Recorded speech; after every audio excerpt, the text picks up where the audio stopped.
Greetings and welcome to this, the fourth episode of the Lingering Nightmares video game devlog. In this video, we will show you our progress with our interactive scriptable objects, using torches and luminous objects in conjunction with our puzzle and inventory system to create a greater variety of challenges for the play, as well as new animations and future projects to make our game more complex. All this coming up next.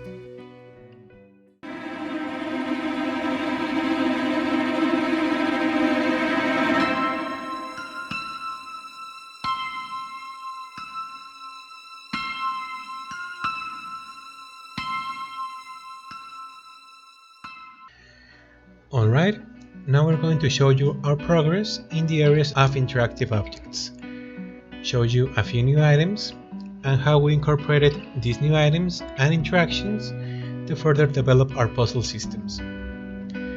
Quickly, let me show you. We have now, in addition to our basic items, some new objects that are also variants of our item class, and also scriptable objects. Now we have the option to create light sources and flammable items. Since these scriptable objects are variants from our item class, we have all the functionality that we have with our base items. We can use that functionality with our inventory to grab them and drop them, but now we can also store additional information. For example, as a light source, we can store if the item extinguishes or not, whether it can be turned on and off, if it has a maximum duration time, and also here we can save the particles if we want to include particles, and the light itself, the light that we want to assign, if we want it to be a spotlight or a point light, or whatever kind of light we want it to be. And from this light source item, we also created a new item variant for our flammable items. Here we only have stored for the moment whether if the item consumes itself or not, because we also want to incorporate the Zelda mechanic in which once your torch duration expires, or in that case was a stick burning time, it will get consumed by the flames and the item gets destroyed. We have not yet introduced this method, but by the next week we will. Now in the pickup, if you grab an item with the pickup interaction, at the moment you can choose whether it is a basic item or if it is a light source. And if it is a light source, at the time you grab it, the pickup will send to the inventory the information of whether or not it is lit, and also for how long. Then the inventory takes care of storing that information and also passes on the moment you drop it, so that the burning time doesn't get interrupted the moment when the pickup code destroys the item on the floor and creates an instance of it in your hand. And even if it's recreated and destroyed the moment you drop it, those values are going to get stored. Quickly, we're going to show you. We have now created 3 light source items.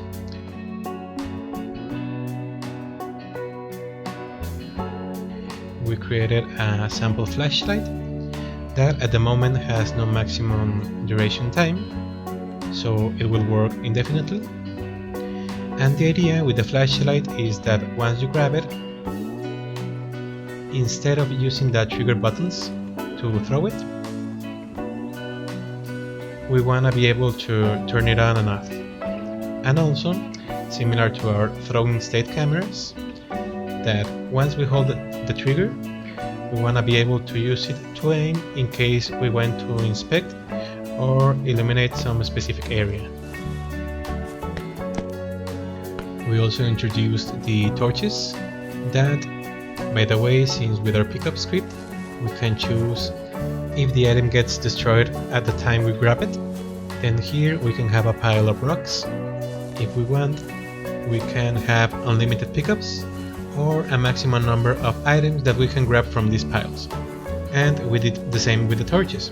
So here we can grab a torch and it's the same as this. Right now for testing, they only got a maximum burning time of 10 seconds. And the moment that one flammable item makes contact with another, if one is lit and the other is not, automatically the latter will get ignite as well. Here we have both burning, and if we grab them and drop them, the remaining burning time is not going to change. They should both last 10 seconds after getting ignite. Ideally, once they finish burning, they should be destroyed, but for the time being we have implemented that once they get consumed, you can no longer reignite them. These torches, that are also a light source item and have their own lights, can also have their lights animated. Here we can see the animation of how the lights flashes. And also, since they have our flame interaction code, the moment you take them to another flame interaction unlit object, in the same way we can ignite those. And we've already combined this flame interaction with our puzzle code. So now, like with our levers, we can create a puzzle based on object interaction and decide whether it needs to get solved in a specific order or not. If these get ignited in the incorrect order, the code will indicate a failed attempt, as we can see down here, and the torches will get reset. But if you do it in the correct order,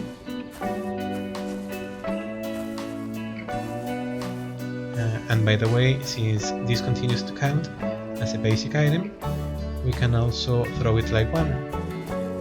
We haven't attached Ellie's camera aiming method yet, but let me see if I can hit it.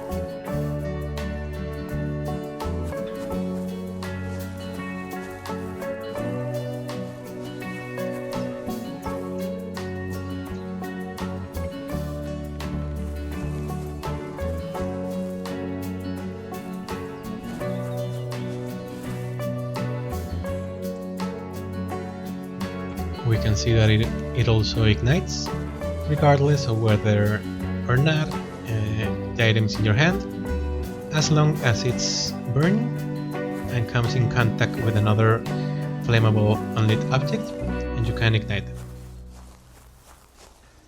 Let me reset the puzzle again, and if now I do it in the correct order,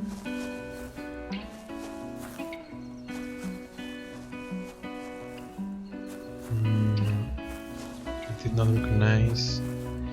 I think this was the correct order. Okay, if we do it in the correct order, the puzzle will be solved and we can execute the interactions that we want. In this case, the door opens. This will be the progress for my part this week.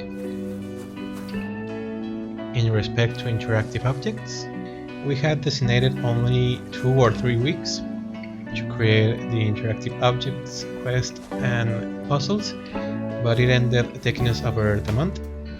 But we're going to hurry so that while they're not going to be in the final state, we hope that at least by the end of next week we have these systems robust enough to get back to work on gameplay and incorporate these systems and mechanics into our scenarios. Keep working on the demo and refine this system as we go. I will hurry next week so that the torches can be destroyed once consumed. We also want to incorporate another type of interaction with our items and puzzles. A collision interaction, also inspired by the Zelda mechanics, where you will throw a projectile to certain targets. In the Ocarina of Time, there were these crystals and ice in the walls. and this reacted and activated either a door or some part of a larger puzzle. I'll be working on that and on the torches next week. And I think that for the moment that would be our next goal. Oh, and also we want to incorporate another system very similar to our NPC, in which you have to bring items.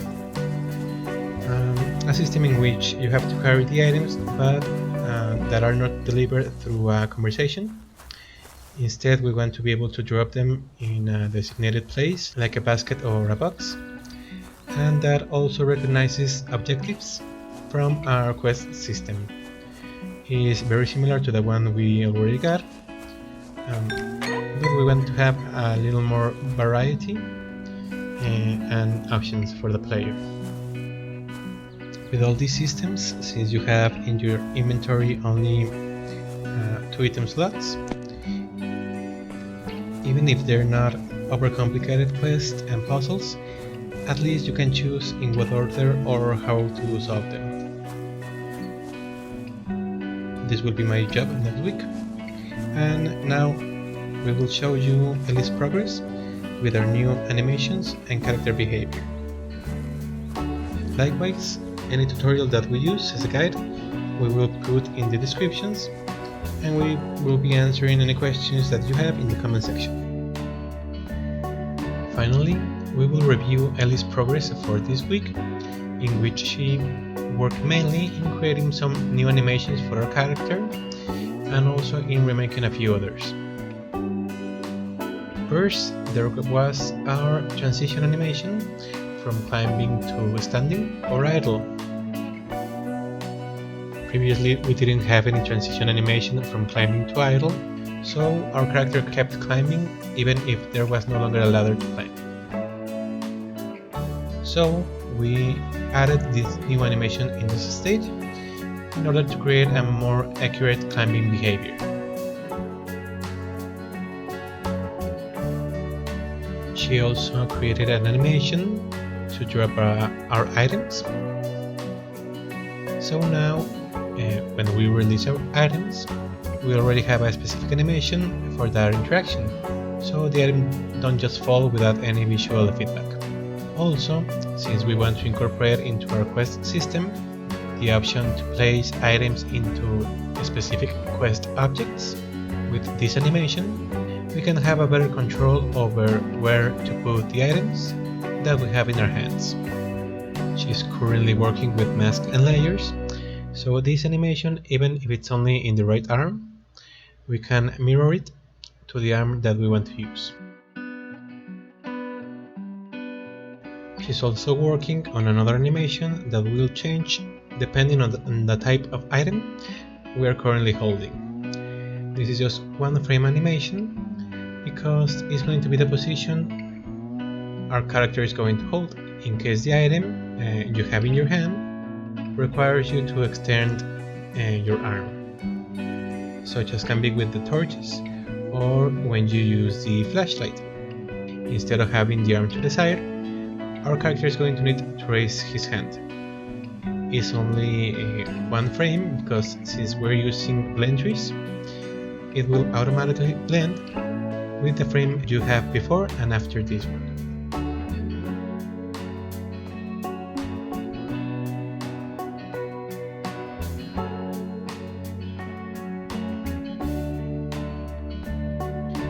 Our next animation is only to grab items from the floor, so that the items no longer appear automatically in the hand the moment we use our pickup code. She's also working on finding the most convenient way or method to base our interaction system on animation events, so that the moment the player grabs the item happens at this exact keyframe in the animation. We're working on finding the best way to do this because we want to carry it out without creating so much dependencies between the interactive system and our animation system. So she has also been assigning a little time this week to investigate this, but we still need to keep working on it.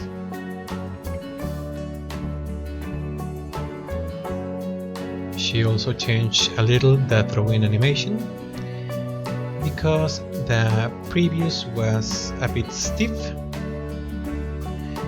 Here we can see the new one, and we also have it on its separate stages. That way, if we hold the aiming stage,